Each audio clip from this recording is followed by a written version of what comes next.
মেয়ে মানুষ বেশি সুন্দর না বেহেশতের হুর বেশি সুন্দর? হ্যাঁ, তাহলে আপনি কোরআনের আয়াত অস্বীকার করলেন।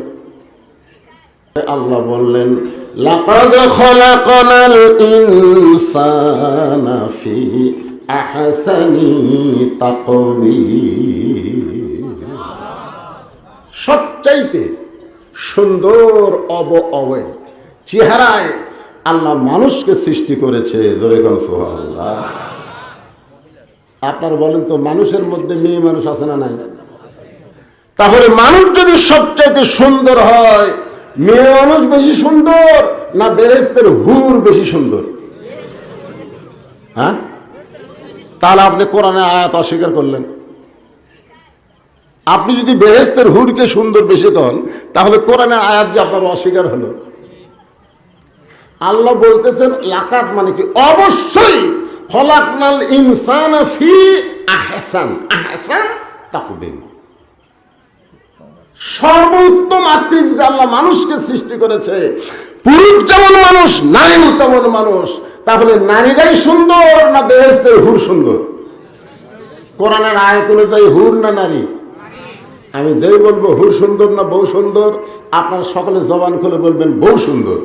হুর সুন্দর না বউ সুন্দর? আরো জোরে বলেন কে সুন্দর? আর সেই বউ বাদ দিয়ে জান্নাতের হুর চান। আল্লাহ আল্লাহ আমার জান্নাত দিও, আল্লাহ জান্নাতে হুর দিও। বউ কয় কারেন্ট গেলে তো বাতাস করি আমি, এই গরমের মধ্যে ভাত রান্না করে খাওয়াই আমি, পা ফাটা গেলে ভেজলে ঢামি ডলে দেই। হ্যাঁ, আর মরে গেলে তুই জান্নাতে হুর চাস? তোর মতন নাফরমান কেউ নাই। জোরে কোন কথা ঠিক না? আমরা জান্নাতে হুর চাই না বউ চাই? যারা বিয়ে করছেন জবান খুলে কোন তো, জান্নাতে হুর চাই না বউ চাই? আমার মায়েরা যারা পর্দার অন্তরালে বসে আছেন, তারা মনে মনে চিন্তা করতেছে আজ যা ওয়াজ হবে। জোরে কোন কথা ঠিক না? আল্লাহ বললেন ইল্লাল্লাযীনা আমানু ওয়া আমিলুস সালিহাতি ওয়া তাওয়াসাউ বিল হক ওয়া তাওয়াসাউ বিস সবর। এখানে চারটা বিষয় আলোচনা হবে। কয়টা? বেশি লম্বা ওয়াজ হবে না। আমি আগেকার মতন আর জোয়ান নাই, ওই শিবপুর, বাইকোলা, হাদল ঘড়ি দেখে ওয়াজ করিনি, ঘন্টার পর ঘন্টা মারছি। জোরে কোন ঠিক কিনা? আমার ওয়াজের বয়স এই বছর দিয়ে 39 বছর। ওয়াজের বয়সই 39। আমার মতন এরকম বক্তা নাই। যারা আছে বউলে শুয়ে আছে, আর যারা তারা মারা গেছে। কাউসারি মারা গেছে, সিদ্দিকুর রহমান যশোরী মারা গেছে, বাগাবাড়ির হুজুর মারা গেছে, আব্দুল কাদের সিদ্দিকী মারা গেছে। এরকম সব কয়টা মরছে। আর যে কয়টা আমার মতন বুড়া বউলে শুয়ে আছে, মাঠে ময়দানে একটাই আছে। তো এই জন্য খুব লম্বা সর আওয়াজ হবে না। আপনারা যতই আশা করেন, বিষয় হলো চারটা। জোরে কোন কয়টা? এক নম্বর বিষয় হলো ঈমান। এক নম্বর বিষয় হলো ঈমান। ঈমান যদি ঠিক না থাকে, আপনি যতই আমল করেন, আপনার একটা আমলও আল্লাহর দরবারে কবুল হবে না। ঈমানটা কি? সকলে বলেন লা ইলাহা, জোরে লা ইলাহা।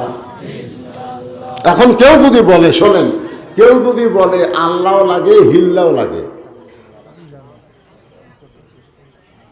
কেউ যদি বলে যে আল্লাহ লাগে হিল্লাও লাগে, কেউ যদি এরকম বলে, আমার দয়াল বাবার দরবারেতে কেউ ফিরে না খালি হাতে। আপনারা বলেন এটা ঈমান না শিরক? জোরে বলেন ঈমান না শিরক? সাহাবীরা জিজ্ঞাসা করলেন মা হুয়াল ঈমান ইয়া রাসূলুল্লাহ, ঈমান সম্পর্কে আমাদের একটু বলেন। আল্লাহর নবী বললেন ইকরার বিল লিসান, তাসদীকু বিল জানান, আমল বিল আরকান। এরই নাম হলো ঈমান। জবানে বলতে হবে লা ইলাহা ইল্লাল্লাহ। খালি জবানে বললে হবে না, কলিজার মধ্যে জায়গা দেওয়া লাগবে। কলিজার মধ্যে যখন কারো ঈমানের জায়গা হয়, ওই লোকটা জীবনের চাইতে ইমানের গুরুত্ব বেশি দিবে, দরকার হলে জীবন দিবে, কিন্তু ইমান দিবে। এরকম কিছু লোক আপনারা দেখছেন।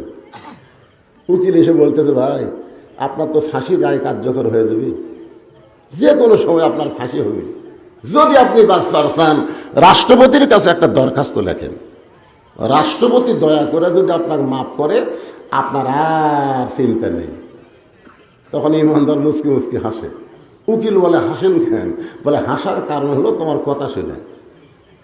তুমি যে বলতেছো রাষ্ট্রপতির কাছে দরখাস্ত লেখেন, রাষ্ট্রপতি মাফ করলে আমার টেনশন নাই। এইরকম 3টা রাষ্ট্রপতিকে আমি ক্ষমতার থাকা অবস্থায় মরা দেখছি। একটা হলো বঙ্গবন্ধু শেখ মুজিবুর রহমান, একটা হলো জিয়াউর রহমান, একটা হলো জিল্লুর রহমান।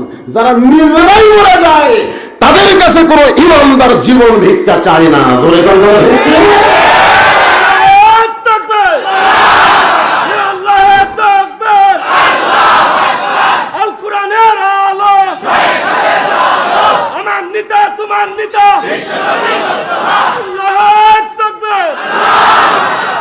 তখন উকিল বলতেছে, আপনার ফাঁসি হবে। কি হবে? রাষ্ট্রপতির কাছে দরখাস্ত না লিখলে আপনার ফাঁসি হবে।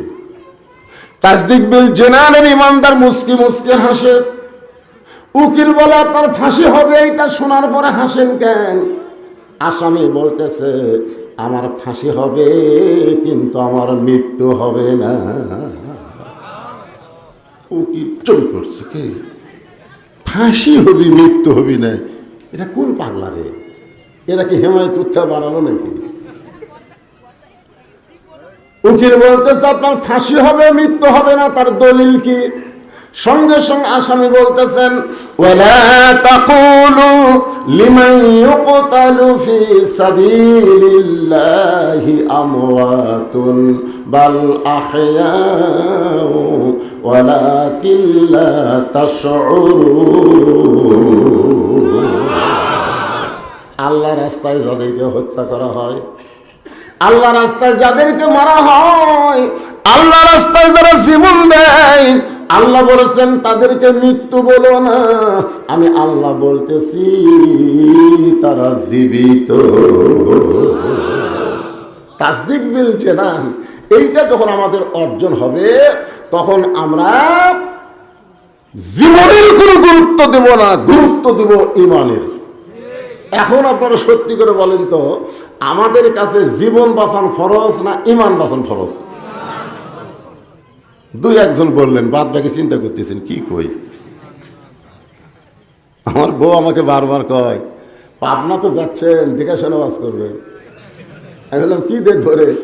বলে, পুলিশের গাড়ি, র্যাবের গাড়ি, বর্তমান সরকারের কোনো ক্যাডার যদি মঞ্চে থাকে তেল বাস করবে। আমি বললাম, কেন? বলে, যদি পুলিশ ধরে। আমি বইয়ের কপালে চুমা দিয়ে বললাম, পুলিশ ধরার চিন্তা করিস, আজরাইল ধরার কথা তো একবারও করিস না। কারণ কাউসারিকে পুলিশ ধরেনি, আজরাইল ধরিছে, বাড়িতে আসতে পারেনি। এ পর্যন্ত আমাকে 9 বার পুলিশ ধরছে, সব বাড়ি ছেড়ে দিছে। কিন্তু আজরাইল যদি একবার ধরে ছাড়বি? তাহলে আমরা বক্তারা পুলিশ ধরার টেনশন করি না, আমরা আজরাইল ধরার চিন্তা করি। ধরে কথা ঠিক কিনা? তাসদিক বিল জেনান যখন কলিজার মধ্যে এসে যাবে, ওই ব্যক্তি পুলিশ ধরার টেনশন করবে না, আজরাইল ধরার আগে ইমানের সাথে ধরা দিবে। ধরে কোন কথা ঠিক কিনা? তাহলে 1 নম্বর হলো ইকরার বিল লিসান, 2 নম্বর তাসদিক বিল জেনান, 3 নম্বর আমল বিল আরকান। ইমান অনুযায়ী আমল করা লাগবে। এখন আপনারা বলেন তো, ইমান অনুযায়ী আমল করবার গেলে পীর সাহেবের কথা মতো আমল করলে হবে? বাবার কথা মতো? কার কথা মতো? এই যে কোরআনের তাফসীর শুনবেন, এ কোরআন কি খালি বাণী? আল্লাহ কোরআনকে লক্ষ্য করে বললেন, وَنُنَزِّلُ مِنَ الْقُرْآنِ مَا هُوَ شِفَاءٌ وَرَحْمَةٌ لِلْمُؤْمِنِينَ। আসলে আল্লাহু আকবার সবাই কয় না, বুঝলেন? আমাদের বাংলাদেশে বড় বড় দল আছে, এই দলের মধ্যে কিন্তু আল্লাহ আকবার স্লোগান নেই। আছে যেটা বড় বড় দল, কোনো কর্মী ভুল করে যদি আল্লাহ আকবার কয় ও ঘাট ধরে বের করে দিবি, এটা তো হামাকের স্লোগান নয়। তা আমি মাহফিলে গিয়া কোরআন শরীফ তেলাওয়াত করার পরে যখন আল্লাহ আকবার উচ্চারণ কম হয়, তখন বুঝি এই এলাকাতে এই বড় দলের লোক বেশি।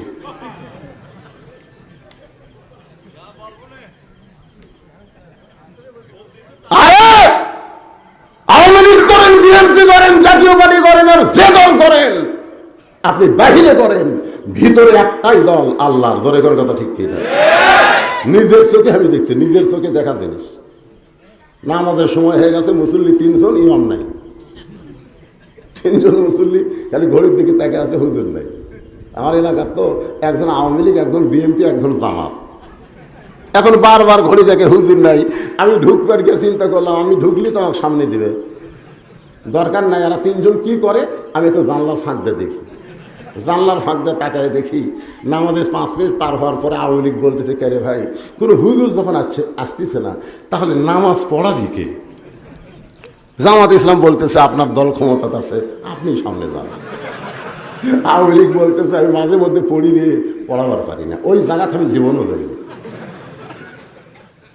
বিএনপি বলতেছে, আমি আকামত দিবার পারি, সামনে যাবার পারি না।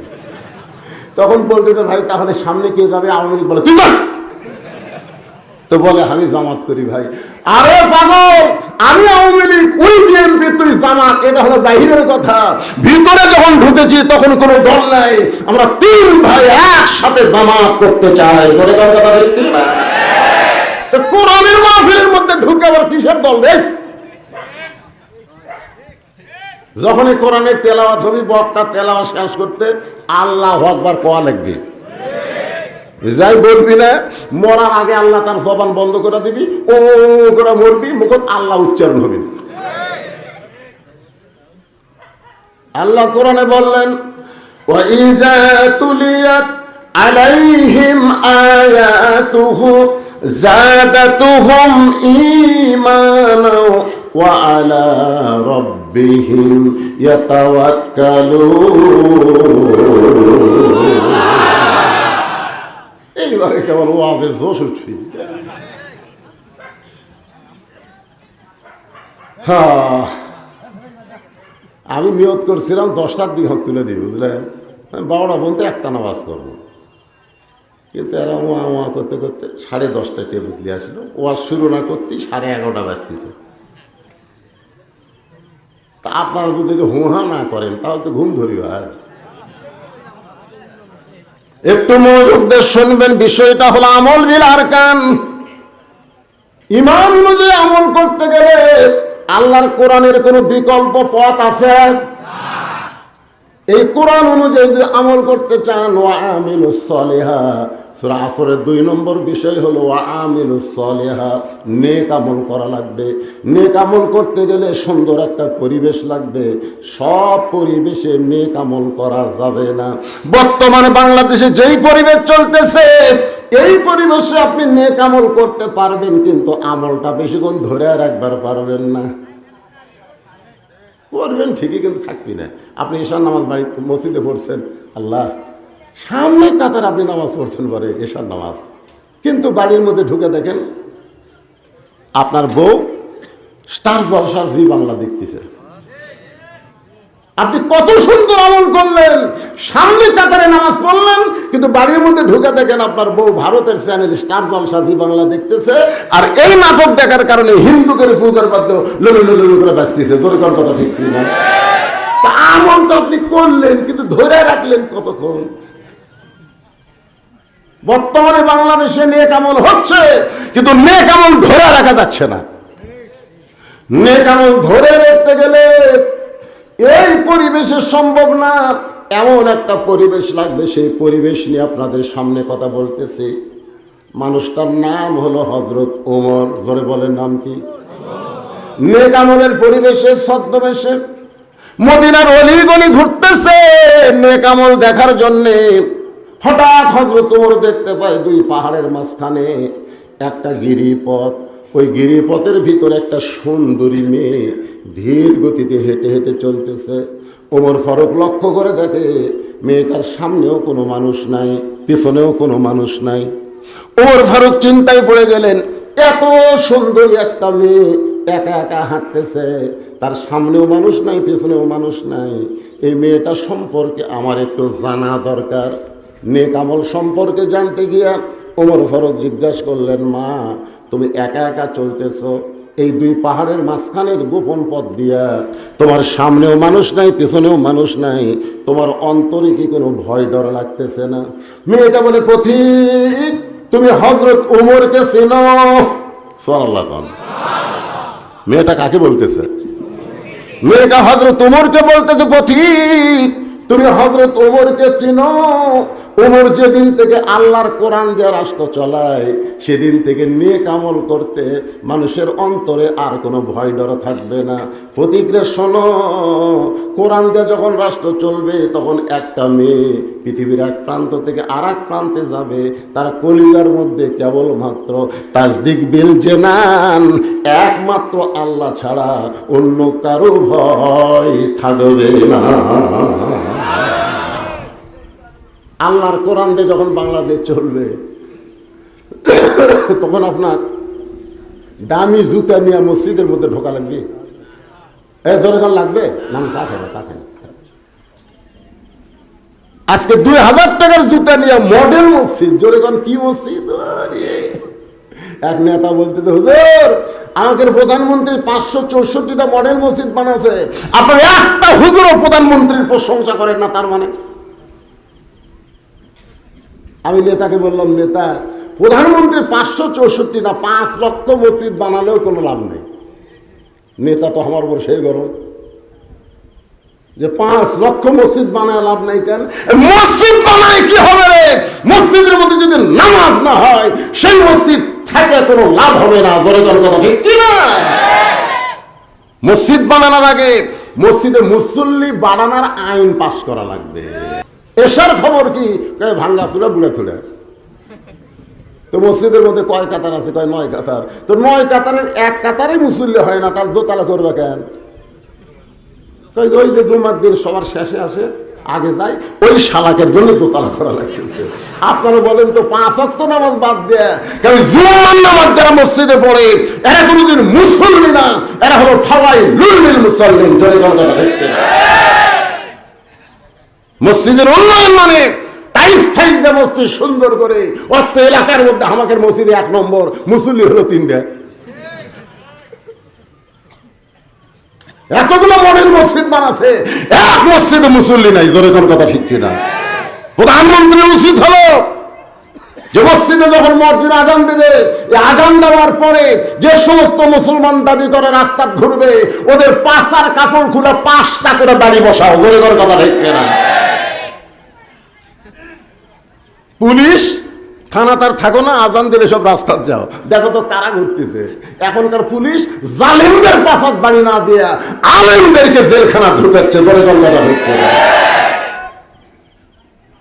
মসজিদের উন্নয়ন একটু মনোযোগ দিয়ে শুনবেন। ওমর ফারুক বললেন, মা তুমি নির্জন পথে একা একা চলতেছো, তোমার হাঁটার সাইজটা খুব ধীর গতি, আমার মনে হয় তোমার ভিতরে কোনো দুঃখ লুকে আছে। মেয়েটা বলতেছে, পথিক আমি আসলে একজন দুঃখী নারী। আজকে 6 দিন হলে আমি হযরত ওমরকে খুঁজে বেড়াই। কয়দিন? আপনারা বলেন তো, মেয়েটার সামনে যিনি কথা বলতেছে তার নাম কি? মেয়েটা বলতেছে, পথিক আজকে 6 দিন হলে আমি হযরত ওমরকে খুঁজে বেড়াই। ওমরকে যদি পাই তাহলে আমার দুঃখের কথা তাকে একটু খুলে বলবো। ওমর ফারুক বললেন, মা তুমি কি পাগলি নাকি? ওমর হলো অর্ধ পৃথিবীর খলিফা।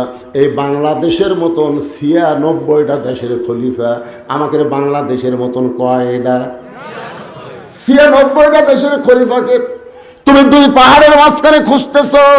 ওমরকে যদি পাইতে চাও তাহলে বঙ্গভবনে যাও, গণভবনে যাও, 32 নম্বরে যাও। ওমরকে যদি পাওয়ার চাও, তুমি দুই পাহাড়ের মাঝখানে খুঁজতেছো ওমরকে উর্দুম্বা নাকি? মেয়েটা বলে পথিক রে, আল্লাহর কোরআন দিয়ে আমিলুস সলিহা, যখন নেক আমল চালু হবে তখন নেতা খোঁজা লাগবে না, বরং নেতারাই দুঃখী মানুষকে খুঁজে বেড়াবে।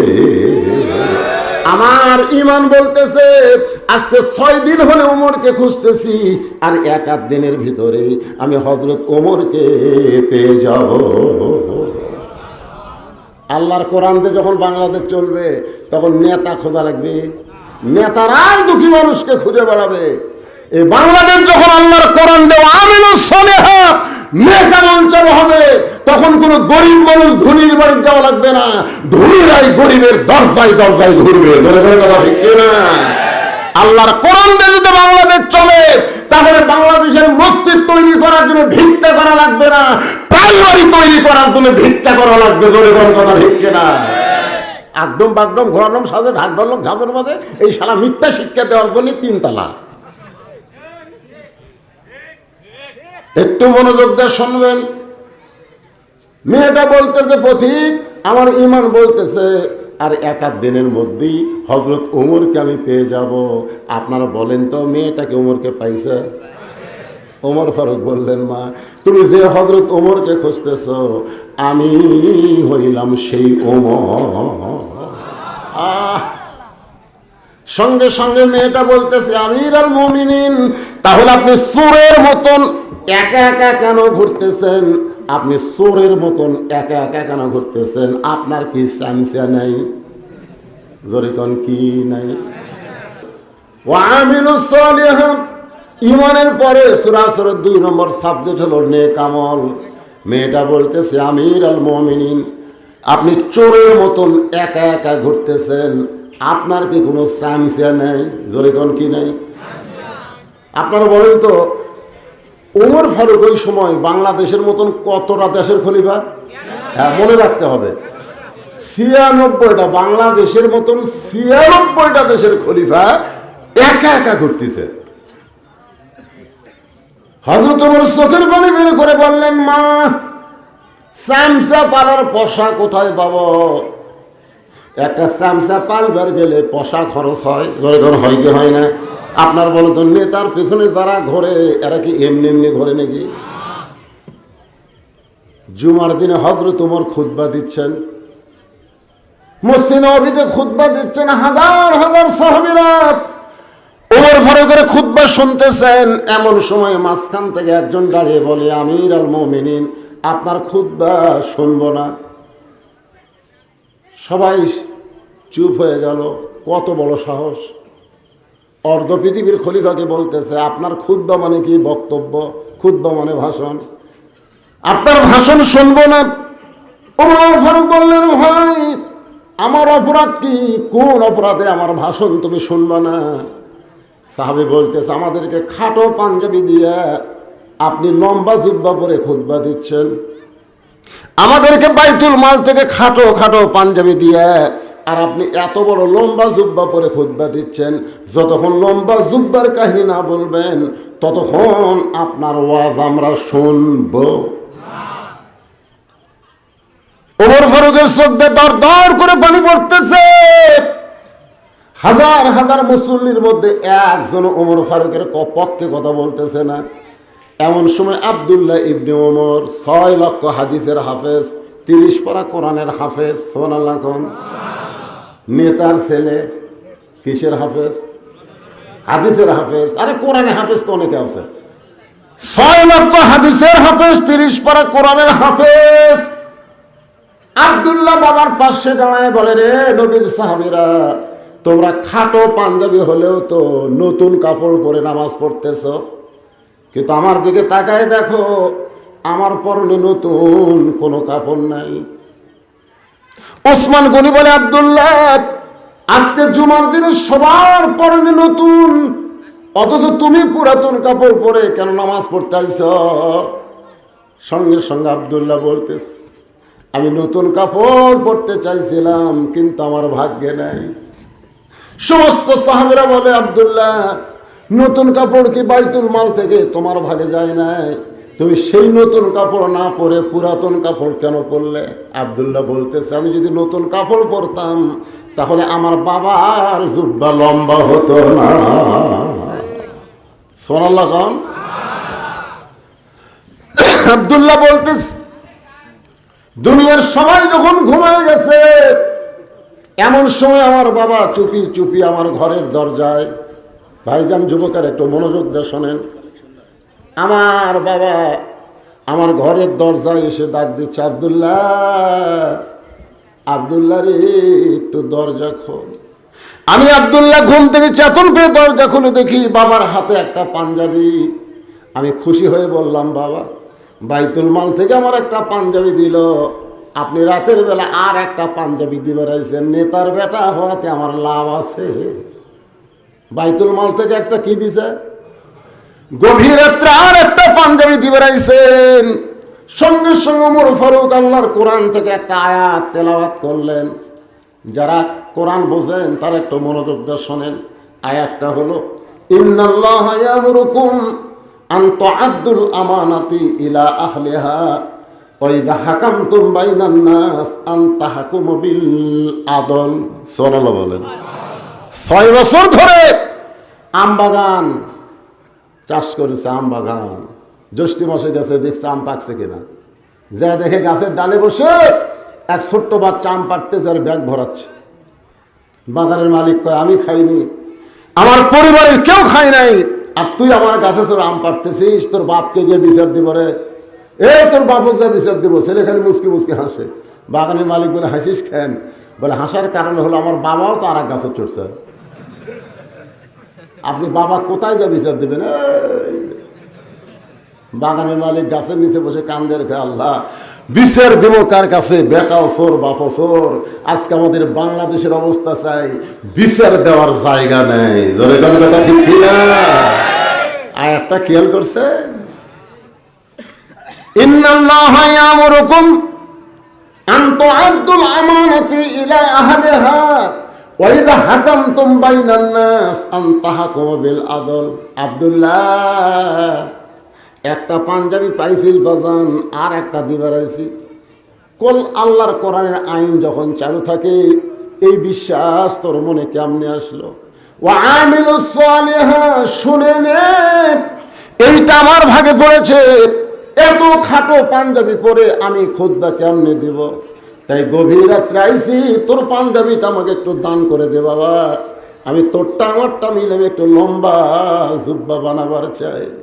আব্দুল্লাহ বলে, সাহাবীরা রে, গভীর রাতে আমার কাপড়ের অংশ আমার বাবাকে দান করে দিলাম। বাবা সারা রাত তার কাপড় আমার কাপড় একত্র করে লম্বা জুব্বা পরে খুতবা দেয়। এখন তোমরা বলো, আমার বাবার খুতবা শোনা যায় কি না যায়? সমস্ত সাহাবীরা কান্দে, চিৎকার করে বলে, আল্লাহর কোরআন দিয়ে যখন রাষ্ট্র চলবে, ওয়া আমিলুস সালিহাত, এমন ভালো নেতারা মুসলমান দেখতে পাবে। মেয়েটা বলতেছে, একা একা ঘুরতেছেন চোরের মতন, আপনার চামচা নেই। ওমর ফারুক বলতেছে, চামচা পালার টাকা কোথায়? চেয়ারম্যান সাহেবের কাছে লেখা আছে 10 কেজি চাউল, বালতি দিয়ে দিছে হচ্ছে 8 শের। বিজিএফ কার্ডের পয়সার চাউল 10 কেজি লেখা আছে কাগজত, ম্যাপে হচ্ছে 8 শের। একজন আবার সাহস করে লোকমা দিছে, লোকমা 4 টাকার আমাদের 3 টাকাতে যদি ইমাম বসে লোকমা দেয় না, তো মনে করছে চেয়ারম্যানও তো আমাকে ইমাম, দেখি লোকমা দেয়। কাছে বল, চেয়ারম্যান সাহেব কাটে লেখা আছে 10 কেজি, মাপা হচ্ছে 8 শের। চেয়ারম্যান বলতেছে, চৌকিদারকে নাম কাটে দে, নাম কাটে না। উনি তখন জোর হাত করে বলতে, চেয়ারম্যান সাহেব যা দিচ্ছেন দেন, নাম কাটেন না। তোর যদি 2 কেজি না মারি তাহলে চামচা পাল মুখে দিয়ে রে। আজকে বাংলাদেশের চামচা পালার জন্য অনেক নেতারা বাধ্য হয়ে জনগণের টাকা চুরি করতেছে। কথা বল না? ওয়া আমিলুস সালিহাত, নেক আমল যদি আমরা করতে চাই, ঈমান গ্রহণ করার পরে যতগুলো নেক আমল আছে তার মধ্যে 1 নম্বর নেক আমলের নাম হলো নামাজ। জোরে বলেন, নাম কি? ইমানের পরে 1 নম্বর নেক আমলের নাম কি? একেবারে সবাই কথা কন না কেন, 1 নম্বরের নাম কি? আচ্ছা আপনারা বলেন তো, যার নামাজ নাই তার ইমান আছে? আমাদের এই দেশে অনেক নামাজ না পড়লে আমার ইমান আছে। বুখারী শরীফের হাদিস, 3টা হাদিস আমি কই, কয়টা দেখেন তো আপনারা, দেখেন তো, যাই নামাজ পড়ে না তার ইমান আছে কিনা। এই 3টা হাদিস আপনারা শুনবেন। 1 নম্বর হাদিস হলো লা সলাতা লা ঈমানা, যার নামাজ নাই তার ইমান নাই। 2 নম্বর হাদিস হলো বাইনাল আবদি ওয়াল কুফরি তরকুস সালাত, বান্দার কাফের মধ্যে পৃথক করার জিনিস তার নামই হলো নামাজ। যে নামাজ পড়ে সে বান্দা, যে নামাজ না পড়ে সে হলো কাফের। আর একটা কব, এটা কঠিন হাদিস ভাই রে। মান তারাকা সালাত মুতাম্মিদান ফাকাদ কাফারা। 5 ওয়াক্ত লয় রে, 1 ওয়াক্ত নামাজ যদি কেউ বাদ দেয় অবশ্যই সে কাফের হয়ে যায়, 1 ওয়াক্ত বাদ দিলে। একজন আমাকে বলে, হুজুর তাহলে আমি যে 5 ওয়াক্ত পড়ি না, আমি জুম্মা পড়ি, আমাকে আল্লাহ জান্নাত দিবি না? আমি কইলাম লা তাকনাতুমি রাহমাতিল্লাহ, আল্লাহ রহমত থেকে নিরাশ হওয়া যাবে না, ঠিক কিনা বলেন? হাসরের ময়দানে আল্লাহ বলতেছেন, যারা খালি জুম্মার নামাজ পড়ছো, 5 ওয়াক্ত পড়নি, আমি আল্লাহ দয়া করে তাদেরকে জান্নাত দিলাম, যাও। দয়া করে আমি আল্লাহ তাদেরকে কি দিলাম? তখন ওরা খুশি হয়ে বলবে, কে রে 5 ওয়াক্ত, হ্যাঁ তোরা বসে থাক আর আমরা জান্নাত যাই। এই জুম্মা পার্টি খুশি হয়ে মারবে দৌড়, 1 দৌড়ে জান্নাতের কাছে গিয়ে দেখবে দরজাতে একটা তালা। তখন বলবে, আল্লাহ আপনি আমাকে জান্নাত দিলেন কিন্তু দরজার যে তালা। আল্লাহ কাছে চাবি তোর কাছে আসি, দেখ। তখন জুম্মা পার্টি পকেট হাতে দেখছি চাবি আছে, দেখ রে চাবি আছে, কিন্তু চাবি যে তালার মধ্যে ঢুকিছে বুঝলেন, কিন্তু ঘরে না। ঢুকিছে ঘরে না, ঢুকিছে ঘরে না। আল্লাহ চাবি তো তালার মধ্যে ঢুকলো কিন্তু ঘরে না। আল্লাহ বলতে, তালার মধ্যে 5টা দাগ আছে রে, তোকে চাবির মধ্যে 5টা দাগ থাকা লাগবে। চাবি বের করে দেখতো দাগ আছে। তখন কয়, আল্লাহ চাবি তো তেল তেলা দাগ নেই। এই 5টা কিসের দাগ? আল্লাহ বলবেন ফজর, যোহর, আসর, মাগরিব, এশা, এই 5 ওয়াক্ত নামাজের দাগ যদি চাবির মধ্যে না থাকে তাহলে চাবি ঢুকবে ঠিকই, ঘুরবে না। জান্নাত দেখা তোরা ফেরত। যারা খালি জুম্মা মারতেছেন তারা জান্নাত দেখতে পারবেন কিন্তু ঢুকতে পারবেন। এখন আপনারা কয় ওয়াক্ত পড়বেন? আল্লাহর বান্দারা নামাজ যদি কেউ আদায় করে, আল্লাহ কোরআনে বলতেছেন, ইন্নাস সালাতা তানহা আনিল ফাহশাই ওয়াল মুনকার, একমাত্র নামাজই পারে মানুষকে যাবতীয় খারাপি থেকে বাঁচায় দিতে। পুরুষ মানুষের জন্য 1 নম্বর হলো নামাজ। যেরকম 1 নম্বর কি? ইমানের পরে 1 নম্বর কি? মেয়ে মানুষের জন্য চিন্তা ভাবনা করে কোন তো, মেয়ে মানুষের জন্য ইমানের পরে 1 নম্বর কি? কেবারে আসতে কোন কেবারে নামাজ। কেউ করছে নামাজ, আর ওই মেয়ে মানুষ যদি সারা জীবন নামাজ পড়ে আর পর্দা যদি না মানে, একটা ইবাদত আল্লাহর দরবারে কবুল হবে না। আপনারা বলেন তো, মেয়ে মানুষরা যখন নামাজ পড়ে তখন খালি গায়ে পড়ে না পর্দা নিয়ে পড়ে? আমার বউ দেখি বাড়িতে কেউ নেই, খালি আমি একলা। তারপরে একেবারে মাথা হেজাব দিয়া, তারপরে ওন্না দিয়া, তারপরে এরকম ঢাকে নামাজত খাড়া আছে। এখানে কে গো? নামাজের সময় পর্দা মানা লাগে গো। নামাজ দেখবি কে? আর সে আল্লাহর সামনে পর্দা করে নামাজ পড়তেছে। খুব মনোযোগ দিয়ে শুনবেন। ওয়ামিলুস সালিহার উপরে কথা বলতেছি। এরপরে আরো 2টা পয়েন্ট আছে। একটা হলো তাওয়াসাউ বিল হক, মামুনুল হক, আজিজুল হক, কুল জাল হক, জাহাকাল বাতিল, ইন্নাল বাতিলা কানা জাহুকা। এই হকের উপর একটা মারাত্মক ওয়াজ করবো। এরপরে হয়তো 7 তারিখ 8 ঘরে আর ওয়াজ বন্ধ হয়ে যাবে, যাক অসুবিধা নেই। কিন্তু আজকে আসছি যখন, আজকে ছাড়বো না। জোরে কার কথা দেখতে, হ্যাঁ কোনটা বাদ দেয়া? তেল তেলা ওয়াজ করে বাড়ি যাও। এরপরে 4 নম্বর বিষয় হচ্ছে ওতা সবে সবর। এই সূরা আসরের 4টে সাবজেক্ট নিয়ে আপনাদের সামনে আলোচনা করতে রাত যদি 1টা বাজে সমস্যা আছে না? তাই বলে 1টা বাজবি না। তাহলে এখন আপনারা সবাই জবান করে বলেন, ইমানের পরে পুরুষ মানুষের 1 নম্বর নেক আমল হলো নামাজ।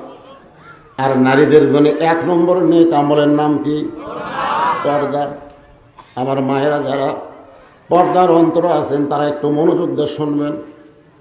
গভীর রাত্রে হযরত আলী যখন ঘরের ভিতর, এমন সময় তার বিবি ফাতেমা স্বামীর বুকে মাথা রেখে ফোঁপায় ফোঁপায় কাঁদতেছে।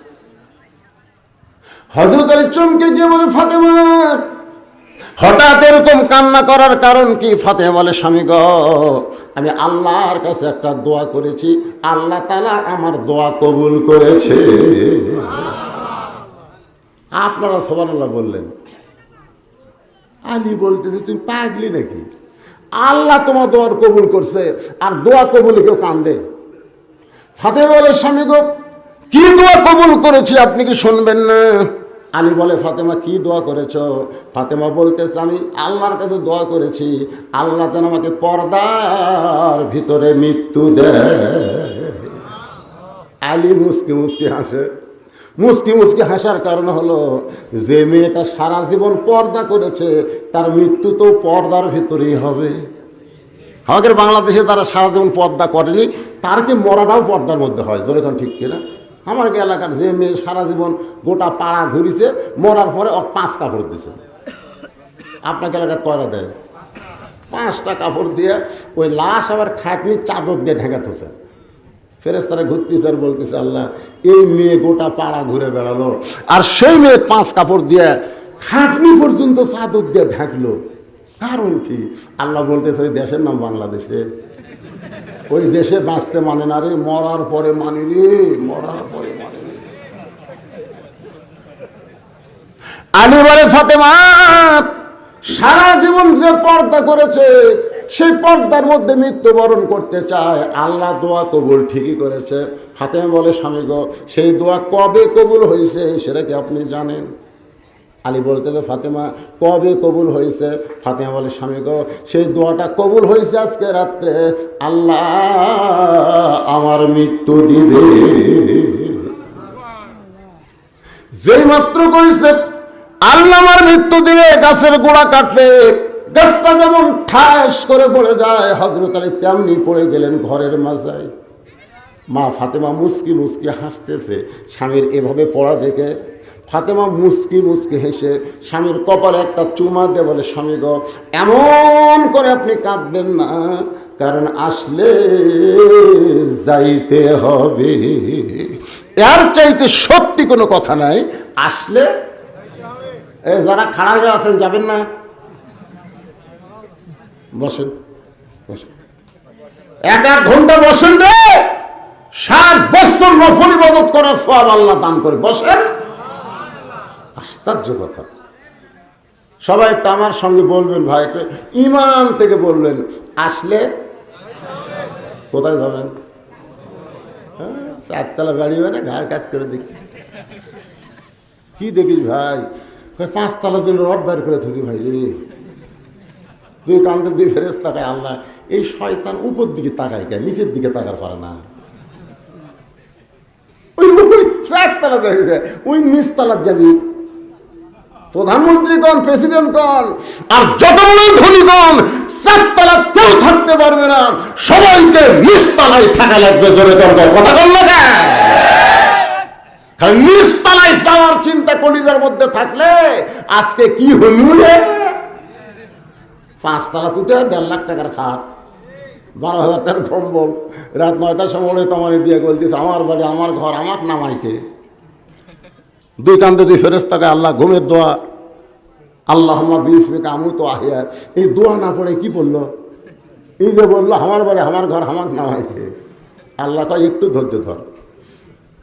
রাত 3টার সময় 40 সেকেন্ডের একটা ভূমিকম্প। 2 বার ঝাঁকুনি দিছে, ওই এত ফোর্সে নামছে, কম্বলের মধ্যে ঘুমের ঠালে লুঙ্গি খুলে ছিল, ওটাও পরার টাইম পায়নি, একে ন্যাংটা হয়ে নামছে। ফেরেশতাকে আল্লাহ নামাইলা, তাই বলে ন্যাংটা করে নামাইলা। আল্লাহ বলতেছে জনগণ যখন নামাবার পারবে না, তখন আমার নামান হলো ন্যাংটা করে। জোরে কর কথা ঠিক কিনা? আজকে ক্ষমতার চেয়ার পাওয়া যায়, নাম্বার চাই না, অচিরে আল্লাহ তাআলা বেজ্জিত করে তাদেরকে নামাবে। জোরে কর কথা ঠিক কিনা? কারণ তো ইজ্জুমান তাশা অতুযিল্লু মান তাশা বিয়াদিকাল খায়র ইন্নাকা আলা কুল্লি শাইইন কাদির।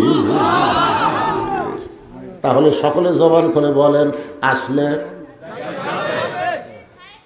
এই যুবকেরা মনে করতে আমার দাদা বেঁচে আছে রে, আমি এখনই যাওয়ার কথা কি জন্য কম।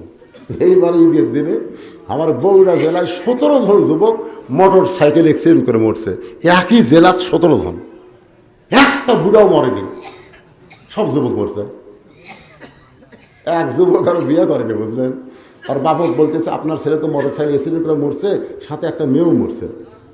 আর বাপ কয় আমার ছেলে তো বিয়ে করেনি রে, সাথে আবার মেয়ে মরে গেল। কে দেখেন, বেটা মরার আফসোস না করে চিন্তা করতেছে মেয়েকে মরল রে, দেখে প্রেমিকা ঈদের দিনে হিন্ডিং হচ্ছে, 2 শালাই মরছে। বাপ বলতেছে আমি এক নেব না, আমি নেব না। আমরা সবাই বুঝাইলাম মুরব্বী কি করবে, সময় বড় খারাপ, ওয়াল আসর। আল্লাহ সময়ে শপথ করছে, মুরব্বী কি করবেন, বিয়ার আগে ঘরে কি করবেন? তোমরা যুবকেরা মনে করতেছো আসলে যাইতে হবে, আমরা কমনারে বুড়া রাখো, বুড়া রাখো। সকলেই জবান করে বলেন, আসলে। স্বামীর কপালে ফাতেমা চুমু খেয়ে বলতেছে, স্বামী গো এমন করে আপনি কাঁদবেন না, কারণ আপনি হলেন পৃথিবীর সবচাইতে বড় বীর, আপনি হলেন পৃথিবীর সবচাইতে বড় জ্ঞানী। আপনারা বলেন তো, আলীর চাইতে বড় বীর কেউ আছে? আলীর চাইতে বড় জ্ঞানী কেউ আছে? সেই বীর এবং জ্ঞানী মানুষটা বইয়ের মৃত্যুর খবর শুনে যখন কাঁদতেছে, আর ফাতেমা তাকে সান্ত্বনা দিয়ে বলে, এমন করে কাঁদবেন না, আমি মরার পরে আমার 3টা চাওয়া আপনার পুরো করা লাগবে। যেই বলছে আমি মরে যাওয়ার পর আমারও 3টা চাওয়া আপনাকে পুরো করা লাগবে। আলী বলে, ফাতেমা দুনিয়াতে গরিব ছিলাম বলে তুমি কিছুই চাইলা না, আর মরার পরে তুমি কি চাইবা? ফাতেমা আপনারা বলেন তো, হযরত আলী ধনী ছিল না গরিব ছিল? আল্লাহর নবী একদিন ফাতেমার ঘরে ঢুকে দেখলেন ফাতেমার 2টা চোখের নিচে কালিমা পড়ে গেছে। আল্লাহ রাসূল বলে, ফাতেমা তোর চোখের তলে কালিমা পড়ে গেছে মা। ফাতেমা কান্দার বলে, বাবা দুনিয়ার কত ধনী ধনী ছেলেরা আমাকে বিয়ে করতে চাইছিল, আপনি তাদের সঙ্গে বিয়ে না দিয়ে এমন একটা গরিবের সঙ্গে আমার বিয়ে দিয়েছেন। বাবা এই গরিবটা ঠিক মতো সংসার চালাবার পারে না। সঙ্গে সঙ্গে নবী ফাতেমার হাত তার হাতের মধ্যে নিয়ে বললেন, 33 বার সুবহানাল্লাহ পড়বি, 33 বার আলহামদুলিল্লাহ পড়বি, আর 34 বার আল্লাহ আকবার জিকির করবি। ফাতেমা এ আলী সাধারণ কোনো মানুষ না, স্বয়ং আল্লাহ তাআলা করেছেন আলীর পক্ষে ঘটকারী। ও ফাতেমা, কোন কথার দ্বারা আচরণের দ্বারা আলীর সঙ্গে বেয়াদবি করবি না। আমি আজকে তোকে বলে গেলাম, আল্লাহর পরে কাউকে যদি সেজদা দেওয়ার হুকুম থাকতো, আমি তোকে বলতাম আলীর পায়ে সেজদা কর। এই কথার দ্বারা নবী বুঝাইলেন আল্লাহর পরে কাউকে সেজদা দেওয়া যাবে না, কিন্তু মেয়ে মানুষের কাছে আল্লাহর পরে সবচাইতে দামি ওই মহান ব্যক্তি হলো তার স্বামী। আল্লাহর পরে মেয়ে মানুষের কাছে সবচাইতে দামি কে? আপনাদের পক্ষে হচ্ছে না বিপক্ষে হচ্ছে? তো জোরে কর না খান। আল্লাহর পরে বইয়ের কাছে সবচাইতে দামি কে? আরো জোরে জোরে বলেন। বউ যদি নফল নামাজ পড়ে, শোনেন, বউ যদি নফল নামাজ পড়ে আর স্বামী যদি বলে, বইয়ের নাম ধরেন শেফালি, শেফালি, আল্লাহ রাসূল বলেছেন নামাজ বাদ দিয়ে স্বামীর উত্তর দেওয়া লাগবে। নামাজ বাদ দিয়ে স্বামীর উত্তর দেওয়া লাগবে। স্বামী যদি বলে শেফালি, রাতের বেলা যে ঠান্ডা বাড়ে, দিনের বেলা একটু খেলা করি, আসো। খেলা বোঝেন না? আমাদের বাংলাদেশে এক নেতা আছে, 3 জন মাথা ধরে খাড়া করে দেয় আর 2 হাত দিয়ে ডাকে, খেলা হবি, খেলা হবি। খেলবার গেলে মাজা থাকা লাগবে, জোরে কথা। তো এখন স্বামী বলতেছে আসো, শীতের রাত তো গোসল টোসল করা কঠিন, আসো দিনের বেলা একটু খেলা করি গোসলের আগে। বউ বলতেছে আমি রোজা আছি। আল্লাহ নবী বলেছেন রোজা যদি নফল হয়, স্বামীকে সন্তুষ্ট করার জন্য রোজা ভাঙ্গে স্বামীর সঙ্গে খেলা করা লাগবে। সুবহানাল্লাহ। স্বামীকে না কয়ে সব রোজা থাকে, 6 বরাতের রোজা, 6 মেরাজের রোজা।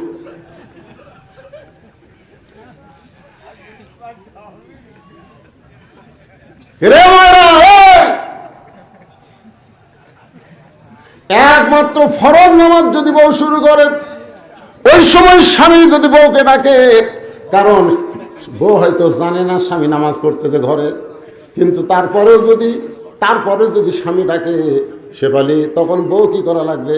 আল্লাহ রাসূল বলেছেন আমলে কাশির গলা খাকারি দেওয়া লাগবে। আমলে কারি গলা খা,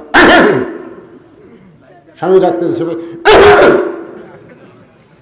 স্বামী কয় কে রে, আমি ডাকতেছে গলা খাকারে দেয়, যায় দেখে নামাজ পড়তেছে। শুধু ফরজ নামাজে গলা খাকারে দিয়ে স্বামীকে বুঝাতে হবে তোমার বউ ঘরত আছে। আর নফল নামাজ হলে নামাজ বাদ। আল্লাহর পরেই মেয়ে মানুষের কাছে সবচাইতে দামি ওই মহান ব্যক্তি হলো তার স্বামী। আলী কান্দার বলে ফাতেমা, দুনিয়ার জীবনে তুমি কিছুই চাইলা না, আর মরার পরে তুমি কি চাইবা ফাতেমা? ফাতেমা বলে 1 নম্বর চাওয়া হলো আমি মরে যাওয়ার পর আমার কোনো জানাজার ব্যবস্থা করবেন না। আমি মরে যাওয়ার পর আমার কোনো জানাজার ব্যবস্থা করবেন না। আমার 2 নম্বর চাওয়া হলো রাতের অন্ধকারে আমাকে কবর দেওয়া লাগবে। দিনের বেলায় যদি আমার কবর দেন, তাহলে সারা জীবন পর্দা করে আমার লাভটা কি? আমার কবরের খবর যেন দুনিয়ার কোনো মানুষ না জানে। আমার 3 নম্বর চাওয়া হলো আমার লাশটা খাটনিতে তুলতে পারবেন না, কারণ খাটনি কান্দে নেওয়ার 4 জন পুরুষ আমার দুনিয়াতে নাই। একটা মেয়ে মানুষ মারা গেলে পর পুরুষ তার লাশ কান্দে নেওয়ার পারবে না। ফাতেমা বলতেছে আমার বাবা যদি দুনিয়াতে থাকতো, মরা মেয়ের লাশের খাটনি বাবা কান্দে নিবার পারতো। আমার হাসান হোসেন যদি বড় হইতো, মায়ের লাশের খাটনি কান্দে নিবার পারতো। কিন্তু 6 মাস আগে আমার বাবা দুনিয়া থেকে বিদায় নিয়েছে। হাসানের বয়স হলো 5 বছর আর হোসাইন হলো 3.5 বছর। আমার বাচ্চারা আমার খাটনি কান্দে নিবার পারবে না। ওগো আমার স্বামী, আমার ওজন খুব বেশি না, আমার দেহ হালকা পাতলা, আপনি একটু কান্দে করে নিয়ে ওই জান্নাতুল বাকির পূর্ব কোনায় সবুজ রঙের একটা বাতি জ্বলতেছে, ওই বাতি বরাবর আমাকে দাফন করে দিবে। আলী বলে ফাতেমা তুমি কি পাগলি হলে নাকি? তোমার মৃত্যুর খবর শুনলে হাজার হাজার মানুষ জানাজায় হাজির হবে, হাজার হাজার মানুষ তোমার জন্য দোয়া করবে, তুমি কি দোয়া চাও না? ফাতেমা বলে স্বামী গো, হাজার হাজার মানুষ যদি দোয়া করে ফাতেমা ভালো, আর আপনি যদি বলেন ফাতেমা ভালো না, ওই হাজার হাজার মানুষের দোয়া দিয়ে ফাতেমার 1 তিল পরিমাণ লাভ হবে না। আর দুনিয়ার তামাম মানুষ যদি বলে ফাতেমা খারাপ, আমি সব করে বললাম এই লুচ্ছা কি তা? আপনার ছায়া তো ভাই বোন সুন্দর, আপনি আলেম হয়ে কেমন দেখলেন? পৃথিবীর প্রকৃত মুসলমান একমাত্র নিজের বউ ছাড়া অন্য কারো বউয়ের দিকে তাকানো জায়েজ নাই। কথা বলা আছে কুল্লিল মুমিনিনা ইয়াগুদ্দু মিন আবসারিহিম। অমুকের বউ সুন্দর, অমুকের বেটি সুন্দর, হায় রে কি রে পরি রে পরিমণি রে, মন খারাপ করতেছেন? একটু মনোযোগ দিয়ে শুনবেন। আল্লাহর বান্দারা, মা ফাতেমা এই দুনিয়া থেকে বিদায় নিল। হযরত আলী নিজে কবর ঘুরতে পারবে না বলে একজনের কাছে গেল, যার নাম হলো আবু যর গিফারি। জানলার পাশে গিয়া ফিস ফিস করে কাঁদতেছে। আবু যর গিফারি চমকে গেল, এই গভীর রাত্রে আমার জানলার কাছে কে কান্দে রে? দরজা খুলে তাকায় দেখে আসাদুল্লাহিল গালিব হযরত আলী কাঁদতেছে। আবু যর গিফারি বলে, আলী ভাই, এই গভীর রাত্রে কান্দার কারণ কি শুনতে চাই? আলী বলতেছে, আবু যর, ওই জান্নাতুল বাকির পূর্ব কোণায় যা, কোদাল নিয়ে একটা কবর খনন কর। আবু যর গিফারি বলে, আলী রে, এই দুনিয়ার কোনো মানুষ মৃত্যুবরণ করে নাই, এখন পর্যন্ত শুনলাম না, তাহলে কবর কেন খুঁড়ব? আর রাতের বেলা কেন খুঁড়তে হবে? দিনের বেলা কি কবর খনন করা যায় না? আলী কান্দের বেলা, আবু যর, আমার হাসান হোসাইন মারা হয়েছে, 6 মাস আগে নবী দুনিয়া থেকে বিদায় নিয়েছে, আজকে গভীর রাত্রে তাদের মা মারা গেছে, পর্দানিশি শর্ত দিছে রাতের বেলায় তাকে দাফন করা লাগবে। আবু যর গিফারি কোদাল নিয়ে কবর খুঁড়তে গেলেন।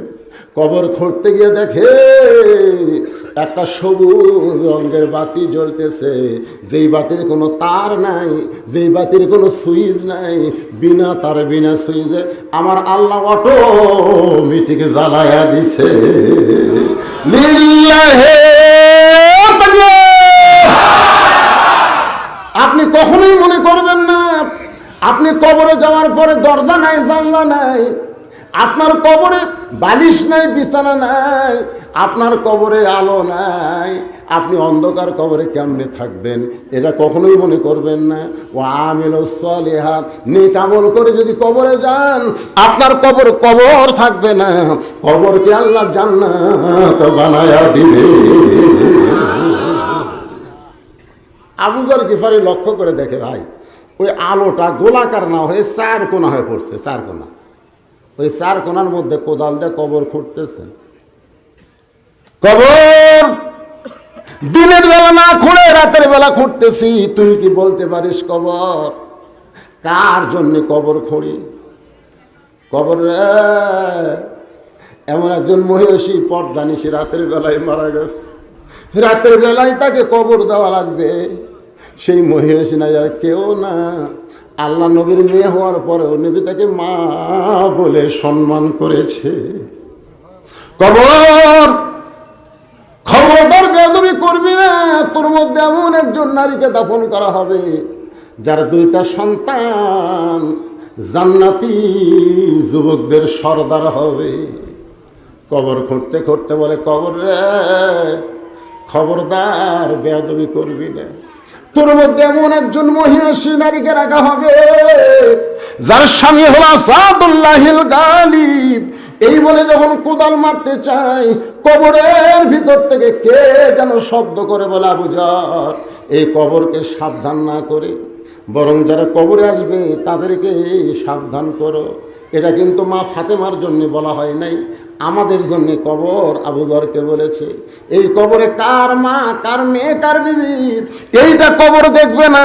আমল যদি ভালো হয় কবর জান্নাতের বাগান হবে, আর আমল যদি খারাপ হয় কবর জাহান্নামের গর্ত হবে। ওয়া আমিলুস সালিহাত, নেক আমল যদি করতে চাই তাহলে কবরের আমল দুনিয়া থেকে করার দরকার আছে না নাই? এজন্য একজন একটা গজল গাইছে, গাবো? কিন্তু যেদিন ডাক পড়িবে কবর মাঝে যাইতে, জোগাড় কিছু করছ বন্ধু তার মাঝে বিছাইতে।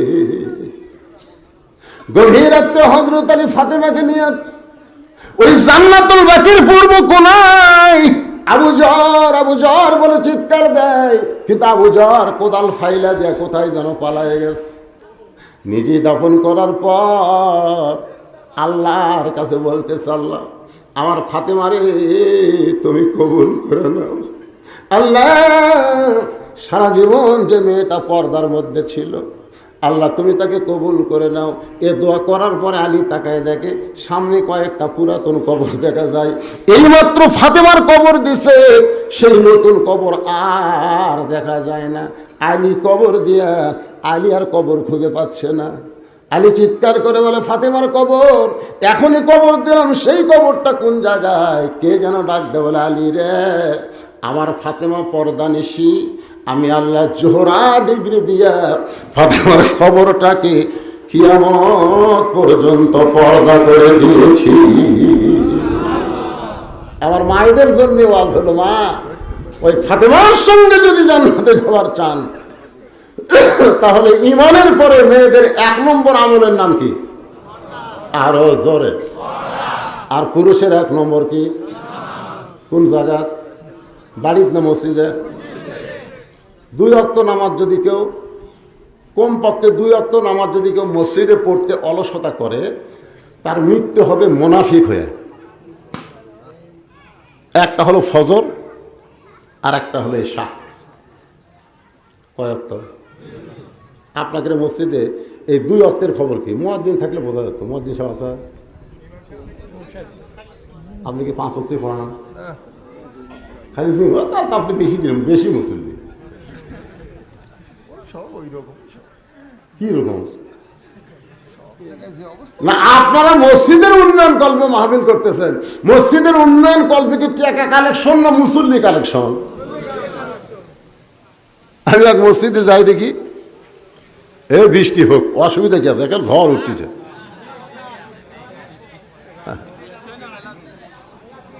আজকে 15 দিন হলো, আজ থেকে 15 দিন হলো প্রত্যেক মাহফিলে শেষে দোয়া করি। গতকাল বাগায় মাহফিল ছিল, ওখানে দোয়া করতে কয়, হুজুর আমাকে 3 দিন পর আর একটা আপনার আছে, সেটা দোয়া করেন 3 দিন পর যেন বৃষ্টি হয়। আমি আরে পাগলা, প্রত্যেকটা মানুষ বৃষ্টি চাচ্ছে, এ মাহফিলের জন্য বৃষ্টি আটকে থা দেবি অন্ত। কিন্তু আমরা বৈশাখী মেঘের কাছে, যে একটা রফিকুল আলম একটা গান গাছে, বৈশাখী মেঘের কাছে জল সে তুমি কাঁদবে, কারণ বৈশাখী খালি বৃষ্টি হয় না, ভাঙ্গা চুরা দেয়। ঠিক কি না? আমরা আল্লাহকে বলবো, আল্লাহ রহমতের বৃষ্টি দাও, তাপ দাহ কমে দাও। জোরে গান ঠিক কিনা? কৃষকের আবাদগুলো সব যেন বাড়িতে রহমত বরকতে আল্লাহ নিয়ে আসা তৌফিক দেয়। জোরে বলে আমিন। এখন সূরা আসরের কমপক্ষে 2টা বিষয় আমি কিছু আলোচনা করলাম। একটা হলো ঈমান, একটা হলো আমিলুস সালিহাত। এখন 3 নম্বর বিষয় হলো ওয়াতাওয়াসাউ বিল হক। শুনবেন না? সূরা আসরের তাফসীর হচ্ছে ওয়াতাওয়াসাউ বিল হক। গত পরশু দিন এক হক সারাফ আছে, তার নাম হলো মামুনুল হক। সাইরিয়া দিবার যা নাটক করছে ভাই, সেই সন্ধ্যার থেকে সব ফেসবুকে পোস্ট করতেছে, মামুনুল হক মুক্ত বাতাসে, মামুনুল হক মুক্ত বাতাসে। রাত 12টার পর ওয়া শুনে যাচ্ছি, দাওয়া শুনে ফেসবুকে দেখতেছি, বের হয়ে দিল না, বের করে দিল না। হকের যা অবস্থা ভাই, হাজার হাজার মানুষ খাওয়া দাওয়া করতেছে, হাজার হাজার মানুষ খাওয়া দাওয়া করতেছে। সাইড দেখ পাগল যাচ্ছে আর বলতেছে, মানুষ নাই রে, মানুষ নাই। হাজার হাজার মানুষ খাওয়া দাওয়া করতেছে, আর এক পাগলা কয় মানুষ নাই রে, মানুষ নাই। সবাই হাসতেছে, পাগলে কেনা কয়, ছাগলে কেনা কয়, হেমায়ত করতে কয় দেখে সারাপ আছে। কিন্তু এক লোক চিন্তা করে, মানুষ যদি না থাকে তাহলে হামিও কি? ওই পাগলার কথাটা ধরিছে, আস্তে আস্তে খাওয়া বাদ দিয়ে পাগলার কাছে গেছে। পাগলাকে যা বলে দেখে, ভাই তুই যে কইলি মানুষ নাই, মানুষ নাই, তাহলে এরা কে খাচ্ছে? তুই যে বললি মানুষ নাই রে, মানুষ নাই, তাহলে এরা খাচ্ছে কে? বলে দেখবার চাস না শুনবার চাস? তুই কয় ভাই রে, সারা জীবন তো শুনে আসলাম রে, আজকে একটু দেখবার চাই। তো তাহলে দেখবার চাইলে সাইডে তো লোক সাইডে নিয়ে যায়, একদম বাম হাত আলোক করছে, এখন তাকায় দেয়। তাকে দেখে 15-20 জন মানুষ, বাদ বাকি সব শিয়াল কুত্তে। হাজার হাজার মানুষের মধ্যে 15-20 জন মানুষ, বাদ বাকি সব শিয়াল। ভাই কি দেখলাম? চুপ। কলিকালের জামানা, হক বলতে মানা, আসল কথা বললে তোমায় জেলে দিবে রে, আসল কথা বললে তোমায় মারবে রে। যা দেখছিস দেখছিস বলিস না, মানবরূপী সবাই শয়তান, কিন্তু মানবীয় স্বভাব মাত্র 15 জন। ওই 15 জন খাবার পাইয়া বিসমিল্লাহ বলে শুরু করেছে, আল্লাহুম্মা বারিক লানা ফিমা রাযাকতানা। মানুষ খাওয়াতে পারে না, খাওয়ায় আল্লাহ। এই বিশ্বাস যারা করে ওই 15-20 জন, আর বাদ বাকি যারা খায় এরা মানবরূপী জানোয়ার। আজকে আপনারা বলেন, আমাদের বাংলাদেশে মানুষ বেশি না জানোয়ার বেশি? আপনারা বলেন তো দাঁড়ায় যারা পেশাব করে এটা মানুষের চরিত্রে কি কথা বল না কেন? একটু মনোযোগ দিয়ে শুনবেন, হক কথা যখন বলবেন আমার আল্লাহর একটা বিধানের আয়াতেরকে সামনে নিয়ে বলতেছি ভাইজান। ঘটনা ঘটেছে 5 বিবি জোরেগান কোথায়, আমি মোবাইল করে বললাম 5 বিবির মুয়াজ্জিন বুঝলেন, আমাকে বলতে হুজুর হক কথা, এই হকের ওয়াজ শুরু হয়ে গেছে, কেমন আছেন? আপনার যেমন বললেন হুজুর আপনি কেমন আছেন, আমি বললাম আলহামদুলিল্লাহ। আমি বললাম মুয়াজ্জিন সাহেব আপনি কেমন আছেন? কয় নাউজুবিল্লাহ। আমি চমকে উঠলাম, মুয়াজ্জিন সাহেব নাউজুবিল্লাহ কেন? বলে হুজুর নাউজুবিল্লাহ বলার কারণ হলো আজান হচ্ছে, আকামত হচ্ছে, কিন্তু ইমাম নাই। কি খেয়াল করছেন? আজান হচ্ছে, আকামত হচ্ছে, কে নাই? ইমাম নাই। তা আমি কইলাম ইমাম নাই কেন? মুয়াজ্জিন বলতেছে আজ কয়েকদিন হলে ইমামকে পুলিশ খুঁজতেছে, এই জন্য ইমাম পুলিশের ভয়ে গা ঢাকা দিছে। আমি বললাম মুয়াজ্জিন তোমাদের গ্রামে ইমাম কি সবচাইতে খারাপ? মুয়াজ্জিন বলে হুজুর আমাদের 7 পাড়ার মধ্যে ইমামের চাইতে ভালো কোনো মানুষ নেই। তাই বললাম তাহলে সেই ইমামকে পুলিশ খোঁজে কেন? তো মুয়াজ্জিন বলতেছে আমি তো জানি না। আমি বললাম বেটা তুমি আকামত দাও, মুয়াজ্জিন মেহরার মধ্যে যায় আর মুয়াজ্জিনকে পুলিশ খোঁজে তুমি জানো না? তখন বলো মুয়াজ্জিন 2 দিন পরে আমাকে মোবাইল করে বলতেছে হুজুর ইমামের মারাত্মক দোষ আছে। আমি চমকে উঠলাম, একেবারে ইমামের মারাত্মক দোষ আছে, সেই দোষটা কি? মুয়াজ্জিন বলতে হুজুর ইমাম বিশ্বাস করে ওয়াতাওয়াসাউ বিল হক, হক কথাটা ভালো করে শুনবেন। ইমাম বিশ্বাস করে মসজিদ আল্লাহর, গোটা বাংলাদেশও আল্লাহ। আপনার বলেন তো ইমামের বিশ্বাস ভুল না ঠিক? মসজিদ কার? বাংলাদেশ। ইমাম বিশ্বাস করে শুধু মসজিদ আল্লাহর করলে হবে না, গোটা বাংলাদেশ আল্লাহর করতে গেলে এই মসজিদের আইন বাংলাদেশে চালু করতে হবে, আল্লাহর কোরআন অনুযায়ী চলা লাগবে। ইমাম গোপনে গোপনে কোরআনের দল করে, ইমাম গোপনে গোপনে ইসলামে আন্দোলন করে, এই খবর কে যেন থানায় দিছে, তখন থেকে পুলিশ ইমামকে খুঁজতেছে। সুবহানাল্লাহ, এটা সুবহানাল্লাহ। وَلَنَبْلُوَنَّكُمْ بِشَيْءٍ مِّنَ الْخَوْفِ وَالْجُوعِ وَنَقْصٍ مِّنَ الْأَمْوَالِ وَالْأَنفُسِ وَالثَّمَرَاتِ وَبَشِّرِ الصَّابِرِينَ। 4 নম্বর বিষয় হলো ওয়াতাওয়াসাউ বিস-সবর। ভাইজান তড়ি ঘড়ি করে কথাগুলো শেষ করতেছে, একটু মনোযোগ দেন। আপনার বলেন তো যে মেয়ে বিয়ে হওয়ার পরে কোনোদিন বাচ্চা হয় নাই, ওই মেয়ে কি প্রসব বেদনা জানে? যেরকম জানে, পেটে বাচ্চা আইছে সবাইকে বলে আমি মা হব, কিন্তু মা হওয়ার যে কি ঠেলা রে তুই তো জানিস না। যখন বাচ্চা হবে 5-7 দিন আগে থেকে বেদনা শুরু হয়। আমার বউকে কইছিলাম যে মেয়েদের যখন প্রসব বেদনা শুরু হয় এই বেদনাটা কোন জায়গা শুরু হয়? আমার ধারণা হলো বাচ্চা নিজে বের হবি নিচেই বেদনা হবে, আমার ধারণা। কিন্তু তার বউ কয় না গো, এই কলজা কামড়া ধরে, এমন ব্যথা শুরু হয়ে যায়, মা চিল্লাই বলে মরে যাবো, বিষ খাবো, গলার দড়ি দিব, এই জীবন আর আমি রাখবো না, এত কষ্ট সহ্য করতে পারবো না। সঙ্গে সঙ্গে দাদি নানি দৌড়ে এসে ওরে ধাক্কায় ধাক্কায় ঘরের মধ্যে নিয়ে যায়, বিছনায় শোয়ায়, ঠান্ডা পানির মধ্যে নরম কাপড় চুবড়ায় কপালে দিয়ে বলে ধৈর্য ধর, তোর পায়ের তলে সন্তানের জান্নাত। ধৈর্য ধর, ধৈর্য ধর, সন্তানের মা হবি, এত কষ্ট করবি, মরে যাওয়ার কথা বলিস কেন, বিষ খাওয়ার কথা বলিস কেন? ধৈর্য ধর, ওয়াতাওয়াসাউ বিস-সবর, ধৈর্য ধর, দাঁতের উপর দাঁত দে। দাদি নানির কথা মতো সন্তানের মা হওয়ার আশায় ও দাঁতের উপর দাঁত দিছে, ই করতেছে, এত কষ্ট, চোখ দিয়ে পানি পড়তেছে, কিন্তু চিৎকার দিবার পারতেছে না, কারণ ধৈর্য ধারণ করেছে। ওয়াতাওয়াসাউ বিস-সবর, ধৈর্য ধারণ কর। এক সময় ধাইমা বাচ্চা টান মারছে, প্যাঁ প্যাঁ করে বাচ্চা কাঁদতেছে, দাদি নানি তাকায় দেখে বাচ্চার প্রসবের যন্ত্রণায় মা বেহুশ হয়ে গেছে।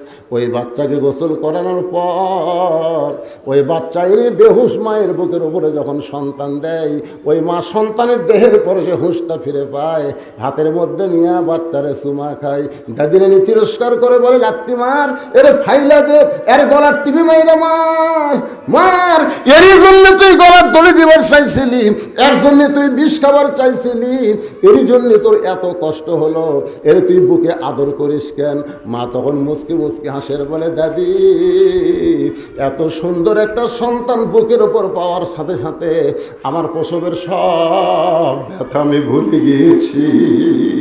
আজকে বাংলাদেশে যারা রিমান্ডে গেল, ফাঁসিতে গেল, জেলে বন্দি হলো, নানা রকম কষ্ট হলো, খুন হলো, গুম হলো, রক্ত দিল, প্রসব বেদনার মতন কষ্ট শুরু হয়ে গেছে। ভাই, মনে করেন না যে মরে যাব, গলায় দড়ি দেবো, বিষ খাবো, ইসলামে আন্দোলন ত্যাগ করবো না রে, না। এই কষ্টের মধ্যে দাঁতের উপর দাঁত দিয়ে যারা ধৈর্য ধারণ করবে, মা যেমন কষ্টের পরে তার সন্তান বুকে পায়, এই বাংলার জমিনে শুধু কোরআনের ওয়াজ না, আল্লাহর কোরআন দিয়ে একদিন বাংলাদেশ চলবে। যারা রক্ত দিয়েছে, যারা জীবন দিয়েছে, যাদেরকে ফাঁসি দেওয়া হয়েছে, তাদের আত্মা তখন জান্নাতের শান্তি পাবে। ধৈর্য ধরার দরকার আছে না নাই? হ্যাঁ, এই জন্যে আজকে সূরা আসরটা দীর্ঘ সময় ধরে আপনাদের সামনে আলোচনা করলাম।